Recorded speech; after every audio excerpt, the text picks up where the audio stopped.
Olá, bem-vindo a mais essa videoaula de Geografia. Eu sou o professor Pedro e vamos dar continuidade então à nossa trilha pedagógica do mundo bipolar ao mundo multipolar.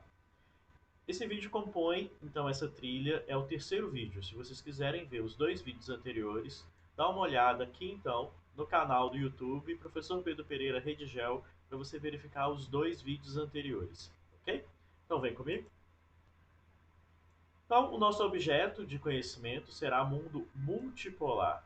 Nós vamos então criar a habilidade para explicar os fundamentos e contradições da nova ordem mundial.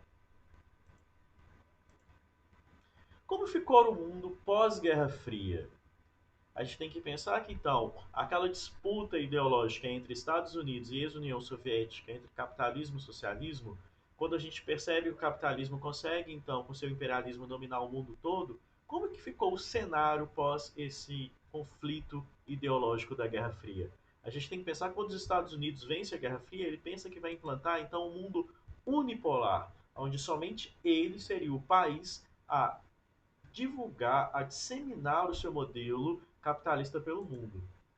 É como se a gente pensasse, então, que ele com a sua águia, né, que é o símbolo do capitalismo, conseguiria dominar o mundo todo. E a ex-União Soviética? Como é que ela ficou pós-Guerra Fria? Aqui a gente tem um mapa, então, do que seria hoje a CEI, que é a Comunidade dos Estados Independentes. Né? O território da ex-União Soviética ela sofre, então, essa fragmentação. Vários outros estados surgem, né? E a maior parte hoje é chamado de, então, Rússia.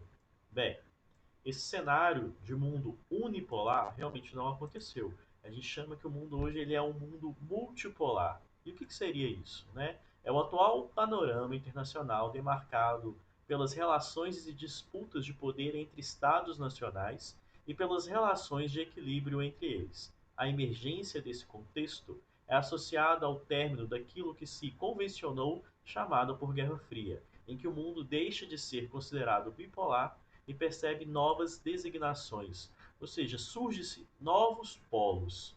Não fica mais só na questão de ex-União Soviética e Estados Unidos. Nós vamos ter vários outros estados, outros países que irão se destacar então na política mundial e na economia mundial. Aqui eu tenho um exemplo dessas grandes potências, grandes países industrializados e também forte na sua economia. Estados Unidos, Canadá, Alemanha, França, Inglaterra, Japão, Itália, característica da nova ordem mundial. Então vai ocorrer um rearranjo territorial no fim do século XX. Assim como a SEI também, o continente europeu também ele vai modificar bastante, principalmente a parte do leste europeu que adotou o regime socialista. Vários desses estados vão sofrer fragmentações. Mundialização da economia capitalista. A gente vai perceber que agora ocorre até uma padronização econômica referente a essa nova ordem mundial. A ampliação do modelo econômico neoliberal, ou seja, as principais detectores de poder no mundo não são mais os estados, mas sim serão as grandes empresas. Né? A aceleração do processo de globalização. A gente vai perceber que novas tecnologias virão e com isso tornará um mundo ainda cada vez mais globalizado, um equilíbrio multipolar, né? Então a gente vai ter vários polos espalhados pelo mundo todo, e formação de blocos econômicos, que já existia, né? Até mesmo durante a Segunda Guerra Mundial, mas vai se consolidar e vai aumentar o número de blocos econômicos espalhados pelo mundo a partir então do fim da Guerra Fria. O que são blocos econômicos, né? Então, são conjuntos de estados que compartilham um tipo de acordo intergovernamental, muitas vezes parte de uma organização intergovernamental, onde barreiras ou comércios são reduzidos ou eliminadas entre os estados participantes. Aqui a gente tem um mapa com os principais blocos econômicos do mundo, a gente participa do Mercosul, né? A gente vai ter então o NAFTA, que são os países da América do Norte, a União Europeia, que constitui o maior bloco econômico do mundo, tanto em número de países participantes, mas também em quesitos que vão colocá-lo à frente em um bloco econômico mais desenvolvido, mas isso aí já é matéria para uma outra videoaula para a gente poder aprofundar nessas relações econômicas entre os países. O que mudou com a nova ordem geopolítica?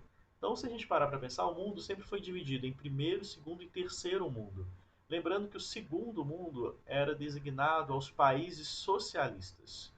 Então, como Cuba, como a ex-União Soviética, China. Com o fim da Guerra Fria, né, finalizando então essa disputa ideológica do mundo bipolar, o segundo mundo ficou meio em desuso, embora a gente ainda tenha alguns países socialistas no nosso mundo. Esse mapa aqui ele mostra para a gente exatamente essa divisão, né, do que fica a nova ordem mundial. Nós vamos ter os países do sul, que são os países subdesenvolvidos, os países do norte, que são os países desenvolvidos. Mas isso também vem a mudar ao longo das décadas da nova ordem geopolítica. Então, do G7 ao G20, o que seria o G7? Né? São os países mais industrializados e com economia muito forte. Então, eu tenho a Alemanha, a Inglaterra, o Reino Unido, na verdade, Canadá, a França, os Estados Unidos, a Itália e o Japão. Mas hoje a gente pode falar, inclusive, do G20, que são países que, além desses que são desenvolvidos, nós vamos ter países emergentes que se destacam, então, na sua industrialização. Fazem parte do G20, então, 7 países mais ricos e influentes do mundo, né? Como Alemanha, Canadá, Estados Unidos, França, Itália, Japão e Reino Unido. E também a questão da União Europeia, ela entra aí no G20. Países emergentes como África do Sul, Arábia Saudita, Argentina, Austrália, Brasil, Rússia, China, Coreia do Sul, Índia, Indonésia, México e Turquia. Lembrando que a Rússia, no caso, ela é um país que vai, depois do fim da Guerra Fria, se consolidar novamente como uma potência econômica durante a década de 90. E o BRICS, né, que são então os países considerados mais industrializados de países emergentes.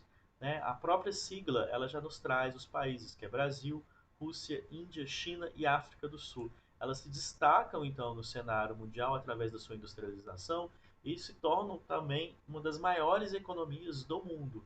Vem aí a China como o segundo país mais industrializado do mundo. A questão então da Rússia, né, que proibia a entrada de capitalistas durante a sua Guerra Fria e que hoje faz parte então desses países mais forte economicamente e automaticamente extremamente capitalista. Ou então mesmo, como eu falei, a China, que não participa do G7, mas é uma das economias que mais crescem no mundo. A economia neoliberal mundial, então, é uma doutrina socioeconômica que retoma os antigos ideais do liberalismo clássico ao preconizar a mínima intervenção do Estado na economia. Ou seja, é a gente lembrar o que era o liberalismo durante quando ele surge, né, na França e na Inglaterra com seus ideais, mas com a crise de 1929 o Estado necessita intervir na economia novamente, mas as grandes empresas, então, com essa nova tendência econômica de querer, né, ter as rédeas da economia, né, eles vão colocar novamente a ideia do neoliberalismo. E hoje, quem é realmente responsável pela economia mundial, mais do que o Estado, são as próprias multinacionais. Bem, trabalhamos vários conceitos então do mundo multipolar. Espero que vocês tenham gostado então dessa aula e a gente se vê numa próxima. Obrigado.